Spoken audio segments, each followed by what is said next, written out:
સુરેન્દ્રનગરમાં 17 કરોડ રૂપિયાના ખર્ચે બજાણા પોલીસ સ્ટેશન અને પોલીસ લાઇનના નવા બિલ્ડિંગનું ખાતમુહૂર્ત કરાયું છે।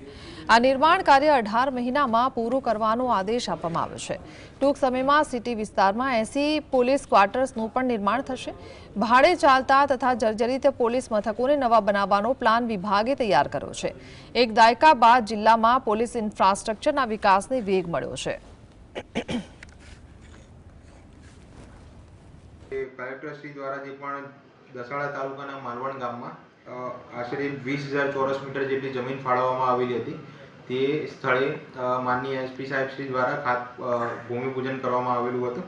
આ જે પોલીસ સ્ટેશન છે તે સેમી અર્બન પોલીસ સ્ટેશન બનશે, જેની અંદર 24 જેટલા quarters police constable, head constable અને એએસઆઈ કક્ષાના બનવાના છે। આ ઉપરાંત એક ક્વાર્ટર છે એ પીએસઆઈ માટે બનશે અને આ તમામ ક્વાર્ટર આધુનિક સુવિધાઓથી સજ્જ રહેશે।